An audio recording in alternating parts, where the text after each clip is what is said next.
급박하게 돌아가는 한반도의 안보 상황 매주 금요일 이분과 함께 정리해 보면 우리가 또 방법을 찾아낼 수 있습니다. 금요 시사계의 대장입니다. 대장. 예. 김종대 전 의원의 최강 디펜스 코너 시작해 보겠습니다. 의원님 어서 오세요. 안녕하세요. 본격적인 이야기 하기 전에 요즘 극장가에 12.12 군사반란 다룬 영화가 흥행 중에 있습니다. 서울의 봄. 네, 봤습니다. 아니 사실은 극장가가 다 안 좋은데 모든 영화들이 다 거의 참패하고 막 그랬는데 서울에 보면 MZ 세대들이 그렇게 좋아한다는 거예요. 참 뜻밖이에요. 네. 네. 그러면서 뭐 심박수가 막 그거 보면서 흥분해가지고 심박수가 뭐 얼마나 뛰었다 막 이런 거 사람들끼리 서로 뭐 갖고 다닌다고. 네, 네. 근데 저는 그게 이제 정의감에 대한 갈증이라고 봐요. 아. 네, 요즘 들어가지고 이제 뭔가 이 사회, 정치 모든 게 뒤섞여 있고 엉망진창이 된 가운데서 이게 공정하지 못하다, 정의롭지 못하다. 어떤 정의에 대한 갈증이 커지다 보니까 네. 그 영화에 이입이 됐는데 거기에 이제 전두환 보안사령관 극중에선 전두광으로 나오지만 전두광. 네. 네. 그런데 저기 그냥 대통령 국방장관 무시하고 권력 그냥 찬탈해 버리잖아요. 네. 거기에 저항했던 장군들은 아주 비극적인 삶을 살게 되고. 그러니까 이럴 때 끌어오른다 이 얘기인데 지금 저기 검찰총장 하면서 청와대 민정수석, 대통령, 법무부 장관 다 무시했잖아요. 네. 그래가지고 권력을 뺏은 거 아니에요? 네. 난 이거 자연스럽게 연결된다고 보는데. 자연스럽게. 자연스럽게 연결이 됩니까? 그렇게 보이더라고요. 주로 수사기관의 장이었어요. 그렇죠. 단순한 군사 쿠데타가 아니에요. 군인들 다 나쁜 거 아닙니다. 사정기관의 장들. 군인들이 총칼을 갖고 있다고 해서 쿠데타를 하는 게 아니에요. 그 중에서도 합수본부장으로서 김재규 수사를 하면서 정보와 그다음에 그 감청 능력 이런 사조직을 거느렸다는 게 문제죠. 그러니까 군인이 쿠데타를 한 게 아니라 전두환이 한 거예요. 그런데 이번에도 검찰공화국이다 뭐 검찰 쿠데타다. 난 그 말 아니라고 봐요. 그건 윤석열의 쿠데타예요. 그러니까 검찰 특수부가 사조직화돼 있었던 거고. 그렇죠. 그러니까 이게 주인공만 바뀌었지만은 동일한 스토리다. 그렇게 하면서 우리가 이제 또 기업에 보면은 성실한 기업가가 어느 날 털리고 또 저기 대기업에 무자비하게 당하고 또 청년이라는 이유로 기회를 뺏기고 무언가 우리 사회가 바로 저런 그 정의의 결핍에서 나온 거 아니냐. 이런 거에 자꾸 이입이 된다는 거예요. 이입이. 내 얘기다. 지금 현재 얘기다 이렇게. 그렇죠. 그래서 저도 뭐 이 주제로 몇 번 방송했지만 막을 수 있는 기회가 너무 많았어요. 네. 그런데 항상 독재자는 무능한 권력자와 함께 등장합니다. 그래요? 히틀러가 총리일 때 어떻게 정권을 잡습니까? 힌덴부르크 대통령이라는 아주 무능한. 그렇지, 아주 무능하죠. 거기서 정권을 수여받아 소수당 대표가 정권을 잡고 이렇게 되는 거예요. 전두환이 어떻게 가능했느냐? 최규하와 노재현 국방장관, 최규하 대통령과 노재현 국방장관이라는 무능하기 짝이 없는 사람들이 정말 그 두 명의 세트가 그냥 이렇게 된 거예요. 사실 윤석열이 잡을 때도 전 문재인 정부의 무능함에 한몫을 했다고 봐요. 네. 네. 원래 독재자는 큰 권력에 기반이 없이 이 떠오르는 권력은 갑자기 잡기 때문에 그건 누군가 비호를 받아야 돼. 그게 바로 무능한 권력이 항상 그때 같이 뭐 등장한다. 어떻게 무능했어요 그러면? 아니 네. 저기 그 전두환이 자기 상관 육군 참모총장을 연행했단 말입니다. 근데 그러니까 국방부 장관이 이제 이걸 수습해야 되는데 도망갔잖아요. 한미연합사로. 네. 그러니까 행방불명이 돼버린.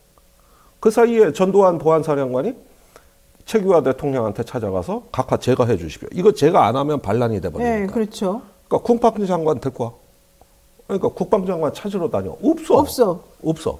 그러면 이 정도로 시간을 질질 끌면 최규하 대통령이 이제 비상국무회의를 소집하고 저 반란군들 저거 거기에다 노재현 국방장관도 그렇지. 저 국방부 복도에서 잡혀와요. 나중에. 아니 무능하다 그래도 어떻게 이렇게 무능해 그래? 지 책임이잖아. 이 민주 헌정을 수호해야 돼. 그렇죠. 그러더니 반란군 편에 또 쓰네. 나중에. 참네요. 그러니까 한 줌도 안 되는 하나회가 국가를 거덜내는 거고 그때 그 쿠데타에 성공을 했기 때문에 이듬해 삼청교육대와 5.18 광주민주화행동이라는 더 큰 비극으로 이 나라가 치닫고 네. 수많은 사람들이 지금도 다 밝혀지지 않은 그 피와 희생, 이런 것들이 오늘날까지 이어지고 있는 거거든요. 그 지금 40년이 더 지났는데도 아직도 치유가 안 되는 이 뻔뻔스러움에다가 거기에 전두환 천수를 노리고 갔어요. 그러니까요. 그때 저기 저항을 하던 정병주 특전사령관, 큰 부상도 있고 연행이 됐지만은, 그때 그걸 비서실장 김호랑은 총 맞아서 현장에서 즉사했고, 또 장태환 수경사령관, 그 영화의 주인공이죠. 저기 연행돼서 물고문, 전기고문 다 당하니까 충격으로 부인이 실명을 해. 그래가지고 부인이 어디 요양원으로 가는데 거기서 실족을 해가지고 사망을 하고, 아버지도 사망을 해. 그 화병으로. 그런데 죽은 그 배경옥 그 장태환 사령관의 미망인의 그 국가를 상대로 한 손해보상 변호사가 노무현이야. 그때 노무현 변호사가 와서 도와줬죠. 네. 그 진짜 군인들의 그거를. 그래가지고 어떻게 하나같이 비극으로 끝나고, 정치보복이 얼마나 가혹했냐 하면은, 강창성, 옛날에 하나회를 수사했던 보안사령관은 삼청교육대 보내버렸어요. 어머나. 3스타를. 삼청교육대. 세상에. 이등병으로 다 강제 예편시켰고, 여기서 얘기했던 사람. 네. 그 다음에 헌병감, 육군본부, 네. 김지은인가? 그 장군, 원스타. 거기도 가혹하게 끌려가가지고, 모진 고문당하고, 불명예 예편하고. 아니, 그러니까 사실은 우리가. 가정이 풍지박산이야. 나쁜 일 한 사람들은 좀 혼이 좀 나고, 뭐 지금 당장은 아니라 하더라도, 그리고 어쨌든 정의로움과 올바른 가치관을 향해서 움직인 사람들은 어쨌든 결국에는 그걸 인정을 좀 받고, 나라 발전을 위해서 뭔가 기여했다는 정말 작은 인정이라도 좀 받았으면 좋겠다는 게 작은 소망이잖아요. 네. 근데 그게 아니고 나쁜 짓 한 사람은 그걸 계기로 해서 더 잘 살게 되고 더 떵떵거리게 되고 더 큰 권력을 손에 쥐게 되고. 그게 오늘날 검찰입니다. 그게.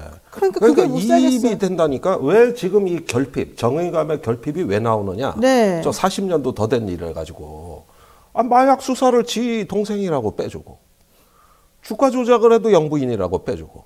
네. 아니 이게 도대체가 백주대낮에 이 나라 검찰공화국에서 벌어지는 게 5공화국하고 똑같아요. 거기에다가 5공화국 때 그 대통령은 국회 해상권이 있었어요. 그거 지금 부활시켜야 된다는 거 지금 아닙니까? 그 얘기가 나온 것도 제가 깜짝 놀랐잖아요. 조경태 의원이. 어떻게 국회 해상권이라는 말을 함부로 하죠? 네, 8차 개정 헌법. 그게 전두환이 만든 헌법이에요. 그리로 되돌아가자는 거 아니에요. 그러니까 검사들이 이번 총선에 약진하고 이런 식의 어떤 5공식 그 발언이 나오고 뭔가 이 공권력이 정의롭지 못하게 행사된다. 이런 것들이 겹치다 보면은 이제 새로운 세대에는 정의감의 이 결핍이 커지는 거죠. 네. 언제 정의는 실현되는 거야? 이런 것들이죠. 그러니까 지금 이 정부는 정신 차려야 됩니다, 지금. 50 닮아가는데 어디까지 닮아? 이거 완전히 내가 보기엔 50화국이야. 진짜요? 그럼 큰일 나는데. 완전 50화국이에요. 지금 이 영화에 대해서 이렇게 사람들이 얘기를 해요. 콘텐츠 자체가 가진 힘으로 서울의 봄을 사람들이 처음엔 찾지만 결국 현실과의 연결고리를 찾아내고 그렇습니다. 이것이 자연스럽게 분노라는 감정으로까지 유발이 되어서 사람들에게 영향을 미친다. 특히 영화가 가지고 있는 분노 게이지를 높이는 힘이 이 12.12 사건을 잘 아는 4050 세대뿐만 아니라 2030 세대에게도 똑같이 작용하고 있는 것으로 보인다. 그리고 또 50 남산의 부장들이라는 이 책을 쓴 잘합니다. 김충식의 가천대 특임부총장, 불의가 정의를 드라마틱하게 누른 시대상을 보여주는 영화 내용. 이게 정말 핵심이거든요. 불의가 정의를 딱 찍어 누른 그 시대상. 이걸 보여주는 이 영화 내용에 국민들의 마음속 분노가 이제 막 분출한다는 거죠, 말하자면은. 그래서 관객들은 자유와 인간이 역주행하는 것을 막지 않는 교훈, 불의가 지배하더라도 정의가 관철될 수 있다는 각오, 이런 것들을 되새길 수밖에 없는데, 현실이 녹록지가 않아가지고, 이제 막 대리만족을 하다가 말다가 지금 이러고 있는 상황이라는 거죠. 맞습니다. 자, 본격적으로 여러분들 뭐 서울에 뭐 한번 보시고요. 부산 엑스포 유치 결국 실패로 끝났는데 사실 저는 실패할 줄 알았거든요. 근데 갑자기 막 언론에서 띄워주는 걸 보고 황당했긴 했어요. 아니, 다 알았는데 저 대통령 혼자만 몰랐어요. 아니에요. 대통령 혼자 모르는 게 아니라 대통령도 몰랐고 언론들도 몰랐어요. 갑자기. 아니 그러니까 막판에 막 띄우는데 뭐라 그랬냐. 부산의 100만 평 행사 부지에 천지개벽이 일어난다. 그리고 잘못될 수가 없었다고 믿는 근거가 이거예요. 90개국 정상과 150회에 달하는 정상회견. 아니 무슨 5천억 원이 넘는 공적 개발과 대외 원조. 웬일이에요. 여기에다가 거의 연중순방. 이러는데 어떻게 실패하냐. 이러니까 전형적인 이게 한스 모겐소라는 정치학자가 얘기한 전략적 자아도취 상황. 자아도취가 딱 맞네. 자아도취 상황인데 이게 외교에서 강서 보궐선거예요. 그때도 이기는 줄 알았거든. 외교의 강서 보궐선거예요? 그때도 17.18%로 졌거든요. 네. 근데 박빙이거나 이기는 줄 알았다는 거 아니야. 그렇죠. 그런데 이게 이번에 또 투표를 했단 말이야. 그러면은 최소한 60표 이상은 얻었을 걸로 계산한 거예요. 아니 솔직히 말하면 문재인 정부 때, 그러니까 윤 대통령으로 넘어가기 전에 원래 회원국 우리를 지지했던 회원국이 33개국이었어요. 네. 그런데 지금 29개국으로 떨어지는 게 말이 돼요? 아니 그러니까 5천억이 넘는 시간에 대통령의 국정에너지의 절반은 투입했던 입만 열면 부산 엑스포 하는데 이거 다 말하자면은 부산 시민들한테 희망 고문한 겁니다. 희망 고문. 근데 아니 저는 희망 고문도 아니고 우리를 속였다고 생각해요. 솔직히 말해가지고. 그러니까 이런 게 이렇게 황당무계한 게 가능하다는 게 제가 이렇게 쭉 살펴보면 외교부 국정원이 거의 기능마비라는 얘기예요. 국정원 지금 또 세 번째 지금 갈리면서 난리 났지 않습니까? 난리 났어. 기능마비고 이거 표 계산 다 되거든요.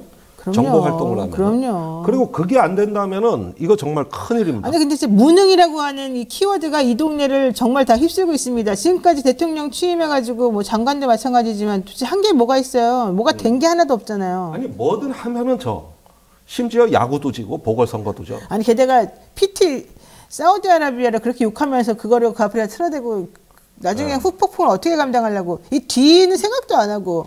그러니까 이게 그 전략적 자아도취라는 개념을 잘 보면은 주변에 자존감이 낮은 참모들만 배치를 해서 지배하려고 그러고 자존감이 높은 참모가 직언하는 걸 원천봉쇄를 합니다. 그래서 그분들이 떠나가고. 그러면 다들 지배당할 만한 고만고만한 참모들 직언 안 해요. 절대 안 합니다. 요런 참모들이 이제 주변에 배치되고 그 다음에 정치적 경쟁자나 라이벌은 악마화 하다못해 접촉조차 안 하려고 그래요. 네네. 그 다음에 자신이 결심하고 자신이 판단하고 자신이 행동해. 그러니까 사실은 독재도 피곤한 거야. 부지런해야 독재도 되지. 그렇죠. 게을러서는 독재가 안 돼요. 이걸 다 해야 돼. 만기칠람. 그런데 이런 게 이제 전략적 자아도취 지도자의 특징이라고 그랬어요. 그런데 이 대신에 한스 모겐소는 이런 어떤 지도력을 배격하고 전략적 감정이입을 하라고 그랬어요. 상대방의 입장을 이해하는 거예요. 북한이면 북한, 네. 하마스면 하마스. 왜 저랬을까? 왜 마음이 돌아서지 않을까? 네. 이렇게 질문을 하고 감정이입을 하는 사람이 외교에서 필요한 어떤 자세라고 그랬거든요. 그러니까 자아도취냐 감정이입이냐 우리가 이 사이에서 지금 흔들리고 있는 거예요. 근데 윤석열 대통령은 자아도취로 간 거죠. 그러니까 그 밑에 참모들은 정말 있으나 많아요. 60분 얘기하면 59분을 지가 얘기하는데 누가 뭐라 그랬겠어. 네. 이거 감히 누가 아니라 그랬겠어 이거. 그렇죠. 이거 그렇죠. 대통령이 기라는데 해를 달이라는데 네. 달을 해라는데 누가 아니라 그랬겠어 이거. 그것도 그렇고요. 이번에 명품백 얘기도요. 사실은 뭐 이게 함정 취재냐 아니냐 이거 가지고 난리지만 저는 그것보다 더 중요한 게 명품백을 받기 전에 그분을 만나러 가는 황 목사라는 분이 혹시 카메라 같은 거 가지고 들어갔을까봐 그 보안이 확인하고 들여보냈잖아요. 휴대폰도 놔두고 들어가죠. 그런데 거기에 어떻게 몰카가 찍혀요? 그러니까 보안이라는 게 있어요 지금 이 나라에? 그러니까 손목 그거는 생각을 못했을 시계인 줄 알았겠지 시계인 줄. 아니 그거를 왜 생각을 못해요? 경호처가 그때 경호처가 그때 초토화됐을 때 아닙니까? 뭐 용산으로 간다, 한남동으로 간다. 그때 용산에서는 경호처 101단에서 그 경찰 조직에서 실탄이어서 빨리 잃어버리고 아주 북새통이었죠, 북새통. 거기에다가 여름에 아크로비스타에 갇혀가지고 대통령 못 나오지 주변 경호해야지. 내가 보니까 완전히 이제 저 경호처 넋이 나갔을 때 그때 이게 뭐가 똥인지 된장인지 뭐 그냥 찍어 먹어봐야 하니 말이요. 근데 어쨌든지 간에 그 김건희 여사가 갖고 있는 멘탈은 확실히 보여졌어요. 네, 본인이. 그러니까 이게 뭐냐면은 일종의 뭐라고 할까 그 권력에 대한 허영심과 자기의 잘못된 주인 의식이 결합돼 있어요. 그러니까 이거 뭐냐면은 그 단순한 여사의 신분이 아니라 이 자기가 서포터즈 뭐 이렇게 되는 게 아니라 자기가 휘젓고 다니는 사실 원래 루이 16세의 마리 앙뚜아네트가 그렇게 나쁜 여자가 아니었습니다. 네, 맞아요. 예, 그 오스트리아 귀족으로 시집 와가지고 원래 아름답고 기품 있고 그렇게 나쁜 여자 아니었어요. 근데 왜 그 지경이 됐을까? 왜요? 아니 그거는 저기 결정적인 순간에 하나의 어떤 프랑스를 자기 걸로 착각을 한 것이죠. 그러면서 어떤 그 비논리적인 어떤 그 왕정에 그래가지고 민중들을 화나게 했던 거 아닙니까? 지금 그렇게 하고 있지 않아요? 그러니까 그걸 보고 에드먼드 버크가 그 비참하게 그 마리 앙뚜아네트가 죽는 걸 보고 보수주의 책을 쓴 거예요. 그게 오늘날 보수주의의 기원이 된 거고 프랑스 혁명 비판을 한 거거든요. 그러니까 우리가 김건희 여사를 보면은 저게 왜 마리 앙뚜아네트냐 하면은 어떤 자기의 그 경계선이 없어요. 그러면서 무언가를 이렇게 저기 내 맘대로 나만큼 이 나라를 걱정하는 사람이 어디 있어요? 이 얘기를 하고 싶은 거야. 제가 이 나라를 제일 걱정합니다. 이 얘기를 하고 싶은 거예요. 이 얘기를. 이번에 지금 드러난 문제가 3가지라고 다들 얘기합니다. 첫 번째는 선물 사진을 카카오톡으로 받아보고, 그러니까 먼저 보내고 티타임을 제안하니까 오케이를 해주더라. 이게 뇌물이냐, 뭐 아니면 지금 그냥 단순하게 부정청탁금지법 위반이냐. 보세요. 선물을 주겠다는 사람은 무슨 목적이 있어 오겠지. 그 전에 뭐 일면식 있는 것도 아닌데. 그러면 현실적으로 이거 뭔가 위험하네 라고 원래 하면서 안 받아야 되는 거거든요. 근데 선물을 보내고 뭐 이러면서 티타임 좋아요. 뭘 다 가져오시고. 이러면서 약속이 됐다는 거예요. 첫 번째로. 두 번째, 미팅하는 도중에 전화를 했는데 금융위원으로 임명하라고 이런 말을 했다는 겁니다. 물론 이제 녹취나 뭐 이런 건 없는 것 같아요. 그 얘기는 무슨 얘기예요? 그런 식의 인사청탁을 아주 그냥 수시로 받아왔다는 얘기고 그렇습니다. 거기에서 또 오케이도 해주고 뭐도 해왔던 것이다. 이런 추측을 해볼 수 있는 거죠. 세 번째, 대통령 부인이 몰카에 찍혔다. 아까 제가 말한 것처럼. 아무도 이 감시 카메라를 발견하지 못하더라. 공사 구분이 안 되더라. 이게 진짜 총체적으로 지금 문제인데 지금 여기서 이것들이 총체적으로 의미하는 바는 내가 이 권력의 정점에 있다라고 하는 그 잘못된 의식 이것이다. 지금 이게 문제인 그러니까 거잖아요. 이게 왜 문제가 되는지 정작 본인은 모른다는데 몰라요. 그래서 이 권력이 가져야 될 절제력과 어떤 신중함 이 부분에 대해서 그걸 모른다는 거예요. 오지랖 넓게 내가 다 챙기는 게 내가 걱정하고 애국하는 방식이에요. 그러니까 다른 영부인 같으면 이런 전화 통화 자체가 불가능해요. 부속실에다가 신청을 해놔야 이게 응답이 되는 거지. 이렇게 직접 카톡으로 한다는 거는 뭐 거의 그냥 강남의 아주머니들끼리 하는 거지. 국가의 영부인들이 카톡으로 이렇게 되는 거는 이거 자체도 상식 바뀌고. 사실 나도 전화번호 있는데. 그래요? 네. 한번 해보지. 저도 사실 있어요.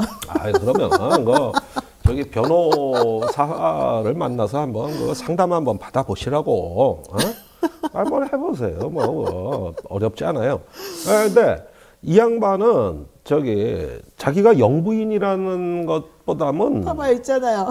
있네. 아니 그런 거 있었으면 왜 이 자리에 앉아 있습니까? 좋은 데 가지. 나도 그래서 전화 한번 해볼까 하다가. 전화했으면 됐을 건데 둘이 죽이 잘 맞았을 것 같아. 진짜요? 네. 참네요. 아이고.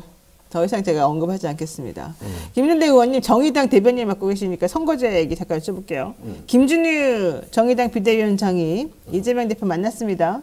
제가 그 자리에 있었습니다. 그래요? 네. 선거제 개편에 대해서 병리평 퇴행 막아달라 이렇게 얘기를 했잖아요. 예, 이 대표가 이제 즉답을 안 했는데 나중에는 멋지게 지면 무슨 소용이냐. 우리 어쩔 수 없다. 이제 이런 얘기도 했는데 사실은. 어떻습니까? 그러니까, 그때 당시. 정확하게 한 얘기는 권역별 비례 플러스 병립형은 최악이다. 이렇게 되면은 두 번 허들이 있는데 소수당에는 일단 병립형이란 자체가 이제 파이가 줄겠죠. 그렇죠. 예, 아마 비례정당은 이제 확 줄어들 겁니다. 그런데 이걸 또 병립형인데 권역별로 쪼개면은 세 개 권역으로 쪼개면은 대략 한 권역당 15명의 비례를 배정하는 거예요. 네. 그러면은 전국 단위로 하면은 40등도 47명 아니니까 국회의원이 되는데 이렇게 권역별로 짜개면은 15번 내에 들어야 국회 진입이 가능하거든요. 그러면 이제 완전히 소수 정당은 씨가 마르겠죠. 없어져요. 그래서 권역별 병립형은 안 된다. 이 얘기를 했는데 굉장히 고심을 하더라고. 굉장히 고심을 하더라고. 네. 그리고 또 이렇게 찾아오는 사람이 한둘이겠어? 그렇죠. 저기 뭐 진보당 쪽, 촛불 쪽, 뭐 또 진보 원로 뭐 하는데 압박은 강하게 받고 있어요. 여러 네. 군데서 얘기하는. 네. 그래서 지금 뭐 그런 면에서 어떻게 될지가 아주 초유의 관심사고, 이게 뭐냐 하면은 지금 병립형이냐 연동형이냐 이런 문제보다도 중요한 거는 네. 윤석열을 이기기 위한 다수파 연합을 만들 거냐 안 만들 거냐, 지금 이 결심이 본질입니다. 저번에 위성정당 창당은 그 다수파 연합이 깨진 거예요. 네. 그래서 대선에 진 거란 말이에요. 그때 당시에 탄핵연대, 개혁입법연대, 거기에다가 패스트트랙으로 간 선거법 개혁연대는 제가 알기로 확실히 이 나라 정치에서는 다시는 한동안 보수 집권이 불가능한 네. 다수파 연합을 만들고 성공한 기획이라고 봅니다. 그런데 이게 선거 때 깨진 거예요. 그 결과 민주당 모든 걸 단독으로 다 집권하고 단독으로 다 이렇게 돼야 되는 건데 결국은 대선에서 집니다. 네. 다수파 연합이 가동 안 돼요. 그러면 지금은 민주당이 비례대표 몇 석 더하냐, 소수당이 이걸 더 가질 거냐 마냐 하는 거는 네. 새로운 어떤 그때 당시 무너졌던 다수 대연합을 다시 복원을 하고 네. 저 보수가 집권 못하도록 나머지 반윤을 다 직결하는 겁니다. 이게 그게 선거제 개혁이에요. 그런데 이런 역사적 의미는 다 무시하고 뭐 어떤 시나리오에 따라서 10석 뺏긴다 어쩐다. 그 10석 더 얻으려고 저번 선거에 그러다 대선 놓친 겁니다. 내가 그때부터 경고했었어요. 그러면 좋아요. 그런 식의 뭐 책임감, 그런 식의 상황에 대한 인식, 그래서 정치를 조금 더 좋게 만들어야 될 의무, 이런 것들은 민주당에만 있는 게 아니잖아요. 그러면 국민의힘 김기현 대표에게도 그런 걸 물어보셨어요? 김기현 대표는 이런 얘기를 적대적으로 받아들이니까 거기는 무조건 병립형이죠. 네, 그러니까요. 제 말은 그래서 말씀드리는 거예요. 무조건 양당 체제하에 병립형입니다. 그런데 가끔은 흔들릴 때가 있어요. 예를 들면 지지난 지방선거에서 경기도 서울시가 거의 80% 이상 민주당이 싹쓸이했잖아요. 네. 그 연동형으로 했으면은 40%는 국민의힘이 가져갔습니다. 그런데 병립형으로 하니까 지방의회를 완전히 내줬잖아요. 네? 그래가지고 80~90%를 민주당이 서울 경기가 다 차지했어요. 그러니까 그런데도 연동형으로 하자, 준연동형으로 하자 그런 얘기를 하면 그러다가 국회의원 선거를 보니까 계산서가 달라진 거지. 이번엔 지역 정당에 그래도 쓸만하죠. 그리고 저기 병립형으로 가자는 거는 또 위성 정당 창당하겠다는 얘기예요. 이번 선거에서. 네. 그렇게 하겠다는 지금 얘기입니다. 국민의힘에서는 병립형으로 가자. 그렇지 않으면 우리 위성정당 만들어가지고 비례 의석 다 우리가 싹 가져오겠다. 이런 얘기예요. 니네 안 한다 그러면. 그러니까 그런데 민주당 입장에서 그러면 니네 다 가져가라. 우리는 그래도 명분을 지키란다. 이렇게 할 수가 없잖아요. 지금 이렇게 대통령이 막강한데. 아니 그 얘기를 지금 저기 군소정당하고 대화를 시작해야 되는 게. 네. 그때 정의당이 조금 그 총대를 매가지고 같이 좀 의견을 내줘야 되는 거 아니에요? 이 현실을 인정하고. 얘기하러 가죠. 항상 우리가 찾아가고 거기서 그냥 경청하죠.